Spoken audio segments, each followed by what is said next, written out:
Hello दोस्तों, नमस्कार। आप सभी का एक बार फिर से स्वागत है आपके channel IAS aspirant Hindi word में। तो दोस्तों, आज का जो मेरा टॉपिक है, आज जिस टॉपिक पर मैं आपसे बात करने आया हूँ, वो मेरा जो टॉपिक है वो ये है कि सिविल सेवा परीक्षा में बुक कौन सी फॉलो करनी चाहिए और पढ़ने का क्या तरीका होना चाहिए। ये ज़्यादातर क्वेश्चन उन छात्रों का रहता है जो सिविल सेवा परीक्षा में पहली बार भाग लेने वाले हों या जो रणनीति बना रहे हों अभी तैयारी की कि 2021 में देंगे या 2022 में देंगे। तो ये हर उस एस्पायरेंट के मन में होता है जो सिविल सेवा परीक्षा में भाग लेने वाला हो। और कुछ छात्र ऐसे भी होते हैं जिन्होंने एक अटेम्प्ट दे लिया हो या 2 दे चुके हों, उनके मन में भी यही होता है कि कहीं मैं कोई गलत बुक तो नहीं पढ़ रहा या मेरा टाइम टेबल कुछ गलत तो नहीं है, मैं कुछ चीज़ें छोड़ तो नहीं रहा हूँ। इस तरीके से जो है, जो यूपीएससी की परीक्षा में भाग लेने वाले छात्र होते हैं, उनके मन में कुछ डाउट होते हैं। तो दोस्तों, इस वीडियो में मैं आज उस हर डाउट को दूर करूँगा जो हर एक एस्पायरेंट के मन में होता है, चाहे परीक्षा में भाग लेने वाला हो या 1 या 2 अटेम्प्ट दे चुका हो। तो दोस्तों, जैसा कि आप सब जानते हो, मुझे लगता है सब लोगों को पता है यूपीएससी का पैटर्न क्या है। प्रीलिम्स होता है सबसे पहले, उसमें 2 पेपर होते हैं, जनरल स्टडीज़ 1 और दूसरा होता है सीसेट 2। दोनों जो हैं 200 मार्क्स के होते हैं, 2-200 के। लेकिन जो आपकी कट ऑफ बनती है मेंस परीक्षा में आपको क्वालिफाइंग करने के लिए, तो वो आपकी जनरल स्टडीज़ पेपर फर्स्ट के बारे में बनती है। और दूसरा पेपर जो होता है उसमें टोटल 80 नंबर आते हैं, जिसमें आपको केवल 33% नंबर यानी कि 66 के आसपास आपको 66 नंबर आपको लाने हैं। अगर आप जनरल स्टडीज़ फर्स्ट में मेहनत करोगे तो आपका प्रीलिम्स क्लियर हो जाएगा। बाकी की जो प्रीलिम्स को क्लियर करने की जो मेरी सटीक रणनीति है, वो मैंने एक वीडियो बनाई हुई है। अगर आप मेरे चैनल पे नए हैं तो आप चैनल को सब्सक्राइब ज़रूर कर लीजिएगा, जिससे आपको वो मेरी वीडियो जो है आपको मिल सके। तो दोस्तों, चलिए आगे बात करता हूँ। प्रीलिम्स के बाद जो कट ऑफ बनती है वो जीएस 1 के आधार पे बनती है। उसको जो क्लियर कर लेता है वो बच्चा मेंस में क्वालिफाई करता है। मेंस में यूपीएससी जो है 4 पेपर जीएस के लेती है, 2 पेपर होते हैं ऑप्शनल के। आपको एक ऑप्शनल सब्जेक्ट चूज़ करना पड़ेगा। उस ऑप्शनल के यूपीएससी 250 मार्क्स के 2 पेपर लेती है। उसके अलावा एक पेपर एससी का भी होता है, निबंध का, जो भी जो है आपका 250 नंबर का होता है। इस तरीके से यूपीएससी 1750 नंबर्स का मेंस लेती है। इसके अलावा 2 क्वालिफाइंग पेपर भी होते हैं, एक आपका इंग्लिश का होता है, एक दूसरा आपका लिटरेचर का होता है, जिसमें आप हिंदी या कोई भी आप सब्जेक्ट ले सकते हो जो यूपीएससी प्रोवाइड कराती है। उनके मार्क्स आपकी मेरिट में नहीं जुड़ते हैं। मेरिट में आपके मार्क्स जो जुड़ते हैं वो 1750 प्लस इंटरव्यू 275। अब 1750 का जो ये आप टारगेट देख रहे हो, यही आपका वो टारगेट है जो आपको बताएगा कि आप आईएएस बनोगे या सेंट्रल सर्विसों में जाओगे या नहीं बनोगे। अगर आप 1750 में से 800 साढ़े 800 नंबर का या 900 नंबर का टारगेट लेके चलोगे तो आप डेफिनेटली आप इसको क्लियर करोगे। तो दोस्तों, मैं बात करता हूँ आगे अपने मुख्य टॉपिक की। यूपीएससी की बुक लिस्ट क्या होनी चाहिए जो हर एक एस्पायरेंट फॉलो करना चाहिए, या जो टॉपर्स फॉलो करते आए हैं, जिनको पढ़ के आप सिविल सेवा परीक्षा को दे सकते हो। तो आगे बात करते हैं, जैसे कि आपकी प्रीलिम्स के लिए अगर मैं बात करूं, प्रीलिम्स के लिए क्या बुक लिस्ट होनी चाहिए आपकी। तो दोस्तों, प्रीलिम्स जो है हमारी केवल स्क्रीनिंग परीक्षा होती है। स्क्रीनिंग का मतलब ये होता है कि इसके जो मार्क्स होते हैं ये जुड़ते नहीं हैं आपकी कट ऑफ में। कट ऑफ का मतलब मेरा हो गया जो मुख्य परीक्षा की जो आपकी लिस्ट बनती है, जिसके आधार पे आपको इंटरव्यू के लिए बुलाया जाता है, उसमें ये मार्क्स नहीं जुड़ते हैं। तो जैसे कि मैं अब बात करूँ, पहला नंबर है पॉलिटी।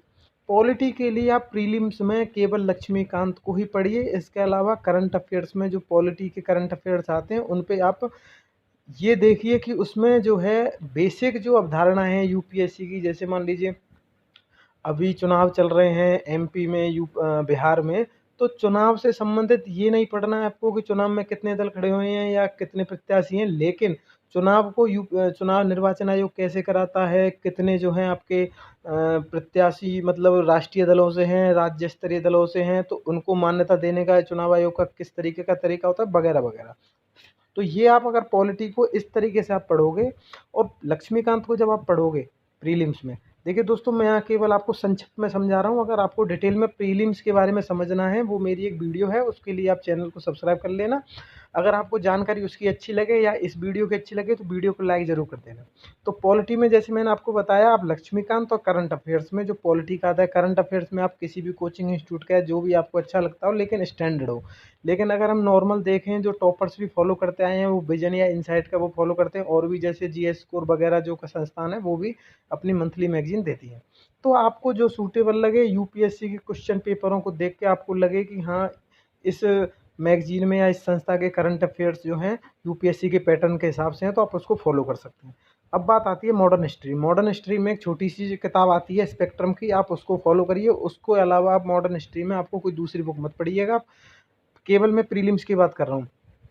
मुख्य परीक्षा में आपका थोड़ा सा स्टैंडर्ड बढ़ता है, क्योंकि वहाँ पे आपको बुक पढ़ने से चुराना नहीं है अपना जी। आपको वहाँ पे अगर मेहनत 2 बुक पढ़नी पड़े तो आपको 2 पढ़नी है, क्योंकि वही मुख्य परीक्षा आपकी ऐसी है जिसके आधार पे आप आईएएस बनोगे या आईपीएस बनोगे, नहीं तो घर पे बैठोगे। तो दोस्तों मेरी वीडियो को ज़रूर ध्यान से सुनना, क्योंकि ये जो मैं वीडियो बता रहा हूँ आपको ज़्यादातर कहीं भी नहीं मिलेगी इस तरीके की जानकारी। तो कृपया करके वीडियो को लास्ट तक ज़रूर देखें। अगर मैं बात करूँ पॉइंट नंबर 3 की, देखिए यूपीएससी जो है कुछ पिछले 2-3 सालों के अगर आप प्रारंभिक परीक्षा के पेपर देखोगे तो यूपीएससी जो है प्राचीन इतिहास और मध्यकालीन इतिहास से कम से कम 7 या 8 क्वेश्चन पूछती है। अगर अब की बार 2020 का अगर आप प्री पेपर देखो तो कम से कम प्राचीन इतिहास से ही आपके 8 या 10 क्वेश्चन हैं। तो इसको आप बिल्कुल नेगलेक्ट नहीं कर सकते, इसकी उपेक्षा नहीं कर सकते।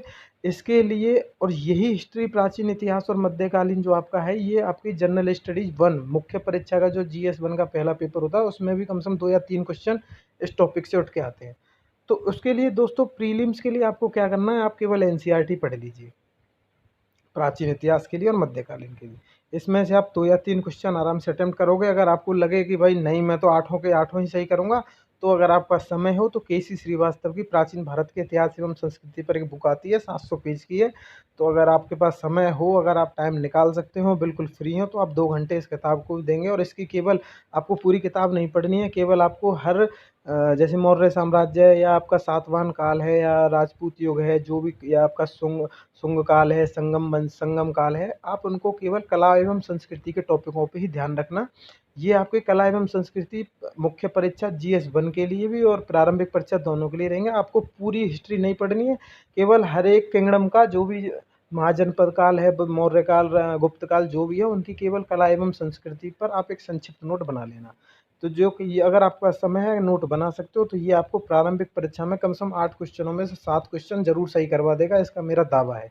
दोस्तों पॉइंट नंबर 4 पे चलते हैं। एनवायरनमेंट। एनवायरनमेंट जो है आजकल यूपीएससी का ट्रेंड रहा है, 25-30 क्वेश्चन यूपीएससी एनवायरनमेंट और एग्रीकल्चर से मिक्स करके पूछती है। तो दोस्तों अगर आप हिंदी मीडियम से हैं तो आप दृष्टि की एक बुक आती है पर्यावरण पारिस्थितिकी, आप उसको फॉलो करिए, वो बहुत ही अच्छी बुक है। दूसरा, अगर आप इंग्लिश मीडियम से, देखिए ज़्यादातर लोग शंकर आईएएस का एनवायरनमेंट का करते हैं, तो वो आप कर सकते हैं। इसके अलावा एनवायरनमेंट में आपको करंट अफेयर्स में जो भी पर्यावरण से संबंधित मुद्दे हैं, जैसे कि जो भी आप मैगजीन फॉलो करते हो स्टैंडर्ड, उसमें आपको टॉपिकों पे ज़रूर ध्यान देना है। टॉपिक में आपको देखना है कि संस्थाएं कौन कौन सी जुड़ी हुई हैं इन पर्यावरण के टॉपिकों में जो चल रहे हैं। और जैसे कि आपका पार्क से संबंधित आ गया नेशनल पार्क से, तो वो आपको नेशनल पार्क वाला देखना है। इस तरीके से आप पर्यावरण की तैयारी करना। दोस्तों केवल मैं यहाँ संक्षिप्त में बता रहा हूँ, अगर आपको वास्तव में डिटेल में जानना है तो मेरी आप उस वीडियो को ज़रूर देख लेना, क्योंकि उसमें मैंने प्रारंभिक परीक्षा के हर एक टॉपिक को क्लियर किया है। अब बात करते हैं इकोनॉमी। पॉइंट नंबर 5, इकोनॉमी में देखिए आपको मैं फिर वही कहूँगा, आप विजन के करंट पढ़ सकते हो, दृष्टि की एक बुक आती है हिंदी मीडियम के लिए। इसके अलावा आपको इकोनॉमिक सर्वे में से कुछ चैप्टर ज़रूर पढ़ने हैं, जैसे एग्रीकल्चर, बैंकिंग हो गया आपका, या आपका अंतर्राष्ट्रीय व्यापार से संबंधित हो गया। ये कुछ टॉपिक ऐसे हैं, या पर्यावरण का टॉपिक हो गया, जहाँ से आपको कुछ नोट्स बनाने हैं। क्योंकि यूपीएससी का जो ट्रेंड रहा है पिछले कुछ 2-3 सालों से, वो क्वेश्चन इस तरीके से पूछती है जिसमें बेसिक अवधारणा क्लियर हो। जैसे कि पिछले 1 दशक से भारत श्रीलंका का व्यापार बढ़ा है, अगर आप 2020 का पेपर देखोगे तो इसमें एक ऐसा क्वेश्चन भी आया है। तो इसके लिए आप इकोनॉमी के लिए ये फॉलो कर लीजिए, बहुत सफिशियंट है। ज्योग्राफी में अगर आप हिंदी मीडियम से हैं तो महेश कुमार बर्णवाल की एक बुक आती है ज्योग्राफी पे, हिंदी मीडियम के लिए 200-250 पेज की है, उसमें भी आप सेलेक्टिव चैप्टर पढ़ सकते हो। वो आपका प्रीलिम्स के लिए ज्योग्राफी एकदम क्लियर करा देगी। अब बात आते हैं करंट अफेयर्स पे। करंट अफेयर्स में आपको पता ही है, विजन का, इनसाइट का, दोनों में से कोई एक आप कर लीजिए, ध्यान से करिएगा। 1 या 1.5 साल का आपको करंट अफेयर्स करना है, बिना 1.5 साल के करंट अफेयर्स की, क्योंकि यूपीएससी जो है 1 या 2 साल में जो मुद्दे चल रहे थे, जो भी अभी हाल में भी चालू हैं, उनको पूछती है। साइंस एंड टेक का देखिए दोस्तों, इसके लिए अलग से कोई बुक मत पढ़िएगा, इसके लिए आप करंट अफेयर्स पे फोकस रखिए। या टीएमएस, टाटा मैकग्रा थिल की, रवि अग्रहरी एक लेखक हैं, उनकी एक बुक आती है, अगर आपके पास समय हो, मोटी है थोड़ी सी, लेकिन सारी नहीं पढ़नी है, केवल कुछ चैप्टर हैं जो कि मेरी प्रीलिम्स वाली वीडियो में मैंने आपको क्लियर बताए हैं। तो आपको केवल साइंस एंड टेक में या तो करंट अफेयर्स पे फोकस रखिए। अगर आपके पास समय है, आप दे सकते हो, तो आप उस बुक में से कुछ खास चैप्टर, जैसे बायोटेक्नोलॉजी, नैनो टेक्नोलॉजी, या आपका अंतरिक्ष से संबंधित हो गया, तो आनुवांशिकी से संबंधित हो गया, ये आप टीएमएच में से पढ़ सकते हो। इसके अलावा करंट अफेयर्स तो मस्ट है। तो दोस्तों प्रीलिम्स में आप इन 8 पॉइंटों पे जो मैंने आपको डिस्कस किया है, अगर आप इनमें से 8 को पढ़ लोगे तो इससे बाहर कुछ नहीं जाएगा, आप डेफिनेटली प्रीलिम्स को क्लियर कर दोगे। दोस्तों अगर आपको प्रीलिम्स में वास्तव में, क्योंकि देखिए बहुत सारे छात्र जो ऐसे होते हैं जो मुख्य परीक्षा के लिए अपने आप को डेडिकेट कर सकते हैं, लेकिन वो प्रीलिम्स में ही रह जाते हैं। तो दोस्तों प्रीलिम्स को बिल्कुल हल्के में मत लेना, ये कोई ऐसा पेपर नहीं है कि कोई क्लर्क का हो जिसको आप आसानी से रट्टा मार के चले जाओगे, बिना बेसिक समझ के आप नहीं क्लियर कर पाओगे। तो थोड़ा सा अगर आप अपनी रणनीति बना के चलोगे तो आप इसको क्लियर कर लोगे। ऐसा नहीं है कि असंभव है, बहुत सारे छात्र आप जैसे ही हैं जो तैयारी करके इसको क्लियर किए हैं, तो ऐसा नहीं है कि असंभव काम है, लेकिन थोड़ा सा आपको शांति से धैर्य से समझना होगा। जो लोग आपको कुछ अच्छी सलाह लगे आपको वो माननी पड़ेगी, जिससे आप प्रीलिम्स को क्लियर करो। अब बात आते हैं दोस्तों मेंस पे। मेंस में देखिए टोटल मैंने आपको जीएस के 4 पेपर बताए थे। पहला पेपर आपका हो गया भारतीय विरासत और संस्कृति, विश्व का इतिहास एवं भूगोल एवं समाज। तो इसके लिए दोस्तों आपको क्या करना है, इसमें आपका देखिए यूपीएससी प्राचीन इतिहास से पूछती है, उसके बाद आपका आधुनिक पूछती है ब्रिटिश काल का, उसका स्वतंत्रता संग्राम पूछती है, स्वतंत्रता के पश्चात देश का क्या हुआ, कैसे एकीकरण हुआ, क्या मुद्दे थे स्वतंत्रता के बाद, जैसे इमरजेंसी हुई थी, उसके बाद आपातकाल के बाद उसमें मूल अधिकारों पे संशोधन हुए थे, 42वां संशोधन आया था, तो स्वतंत्रता के पश्चात क्या हुआ। इसके अलावा यूपीएससी 1 या 2 क्वेश्चन विश्व इतिहास से में पूछती है, 1 क्वेश्चन होगा या 2 क्वेश्चन होंगे। इसके अलावा यूपीएससी भारतीय समाज, और ये आपका भारतीय समाज का यहाँ तक आ गया। इसके लिए आपको कोई अलग से बुक नहीं पढ़नी है, इसको मैं अभी बता रहा हूँ आपको। उसके अलावा आ गया आपका ज्योग्राफी। ज्योग्राफी के लिए अब बात करते हैं दोस्तों ये बुक पे। अगर हम देखें तो बुक में पहले 3 पॉइंट, पहले 3 का मतलब 1, 2 और 3, इसके लिए आप केवल स्पेक्ट्रम और जो मैं आपको केसी श्रीवास्तव की बुक बताई है आप इसको कर लो, या आप क्रॉनिकल की एक प्रीवियस ईयर्स क्वेश्चन पेपर की एक किताब आती है 200 पेज की है, उसमें बहुत अच्छी तरीके से यूपीएससी के पिछले पेपर दिए हुए हैं। अगर आप उनको भी रिवाइज करके जाओगे तो आप इन 3 पॉइंटों में से अगर क्वेश्चन आएगा तो आप उसको 100% करके आओगे। उसमें मैं आपको गारंटी दे रहा हूँ, अगर आप इस चीज़ को फॉलो करोगे इसको, तो आप इसमें से कोई भी क्वेश्चन नहीं छोड़ के आओगे। अब बात करते हैं दोस्तों स्वतंत्रता के पश्चात देश का अंतर और एकीकरण। अब स्वतंत्रता के पश्चात इस पॉइंट के लिए, पॉइंट नंबर 4 के लिए मैंने बोला है कि बिपिन चंद्रा की एक किताब आती है आज़ादी के बाद भारत, इसको आप पढ़ लीजिए। इसके कुछ चैप्टरों को पढ़िए, पूरी किताब नहीं पढ़नी। जैसे इसमें क्षेत्रवाद या आपका आज़ादी के बाद भारत ने आर्थिक विकास कैसे किया, पंचवर्षीय योजना, ये इसमें क्लियर बताया, तो ये आपके इस पॉइंट को क्लियर जरूर करा देगी। विश्व इतिहास के लिए फिर आपको वो क्रॉनिकल की ही मैं सजेस्ट करूँगा, आप क्रॉनिकल पढ़ सकते हैं या यूपीएससी के पेपर को देख सकते हैं। इसके बाद आती है आपका भारतीय समाज। भारतीय समाज, महिलाओं की भूमिका, भारतीय समाज पर भूमंडलीकरण का प्रभाव, सामाजिक सशक्तिकरण, संप्रदायवाद, क्षेत्रवाद। अब संप्रदायवाद, क्षेत्रवाद और धर्मनिरपेक्षता तो आपका इस किताब से क्लियर हो जाएगा, ये इसमें अच्छी तरह दिया हुआ है। और भारतीय समाज की मुख्य विशेषताएं भी इसमें से कुछ ना कुछ पॉइंट मिलते हैं। तो इसके लिए मैंने आपसे बोला है पॉइंट नंबर 5 पे कि यूपीएससी के पेपर और क्रॉनिकल का पढ़िए, तो ये आपका आंसर इसमें मेंस में आप लिख सकते हो और अच्छे नंबरों से इसको लिख सकते हो।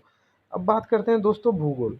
भूगोल आपका ये आ गया, और इसमें आपका ये भूकंप कैसे आते हैं, जो ना सुनामी का क्या है, जो हाल में मुद्दे आ रहे हैं, जैसे चक्रवात आया था बंगाल खाड़ी में, इस तरीके से यूपीएससी करंट टॉपिकों पे ज़्यादा पूछती है। उसके लिए आपको क्या करना है, उसके लिए आपको पॉइंट नंबर 10 से 12, ये मैंने आपको जो बताया है पॉइंट नंबर 10 से 12, इसमें आप जो है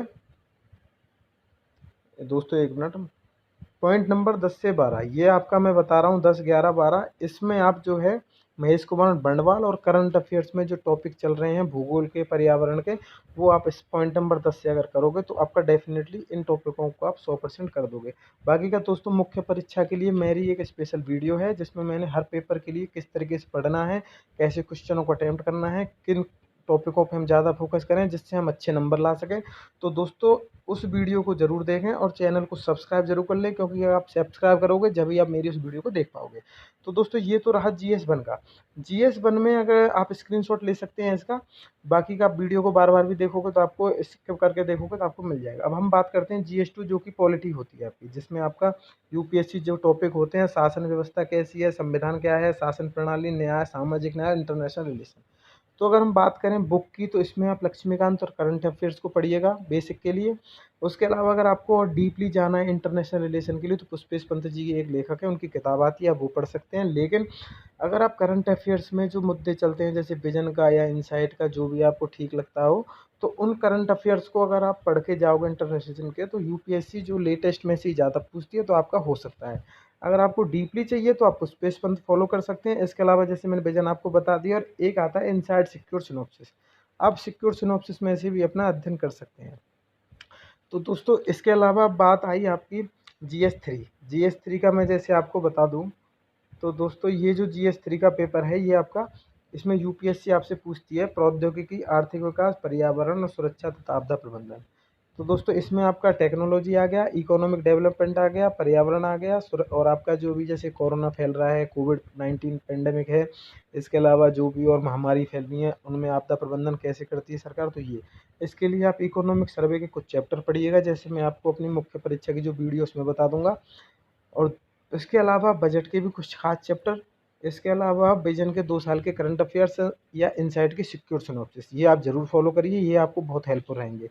इसके अलावा दोस्तों ये पेपर मोस्टली आपके करंट अफेयर से रिलेटिव है, इसकी अलग से कोई बुक पढ़ने की ज़रूरत नहीं है। तो ये मैं ऐसा इसलिए कह रहा हूँ, अगर आप यूपीएससी के पिछले सालों के पेपरों को देखोगे, तो आप देखोगे कि यूपीएससी के जो पेपर थर्ड के जो क्वेश्चन रहे हैं, वो ज़्यादातर पिछले 1.5 या 2 साल में जो पर्यावरण, प्रौद्योगिकी, आर्थिक विकास से संबंधित जो मुद्दे रहे हैं, उन्हीं पे से ज़्यादा यूपीएससी फोकस कर रही है। तो दोस्तों इसके अब चलते हैं जीएस 4 पे। जीएस 4 आपका एथिक्स का पेपर होता है। ये एक नो आपका आपके अंदर जो आपके अंदर टैलेंट है, उसको यूपीएससी के हिसाब से बताने का पेपर होता है। तो इसमें आप बुक देखोगे, तो मैंने आपको इंग्लिश के लिए लेक्सिकॉन बताया, हिंदी के लिए ये बुक आती है, ये आपको ऑनलाइन में मिल जाएगी। इसके अलावा विजन के करंट अफेयर्स की जो मंथली मैगजीन आती है, उसमें एथिक्स के 3 या 4 टॉपिक हर महीने आते हैं, तो उनको आप फॉलो करिए, उससे आपकी बेसिक समझ क्लियर हो जाएगी। अब दोस्तों बात करते हैं आपके मेंस बुक्स। अब जो ऑप्शनल पेपर होता है, देखिए हर कोई छात्र अलग होता है, मैं हर सब्जेक्ट के बारे में नहीं बता सकता। अगर किसी को अपने ऑप्शनल के बारे में कुछ पूछना हो, उसके बारे में जानना, तो वो मुझे कमेंट कर सकता है। अगर दोस्तों आपको वीडियो अच्छी लगी हो, मेरे द्वारा जानकारी अच्छी लगी हो, तो मेरे इस चैनल को सब्सक्राइब ज़रूर कर लें या वीडियो को लाइक ज़रूर कर दें। इसके अलावा प्रारंभिक और मुख्य परीक्षा की जो 2 मेरी मुख्य वीडियो हैं, जो आप 2021 में देने वाले हैं, वो उस वीडियो को ज़रूर देखें और चैनल को सब्सक्राइब करें। बोलिए दोस्तों, आपका धन्यवाद। आपका दिन शुभ हो।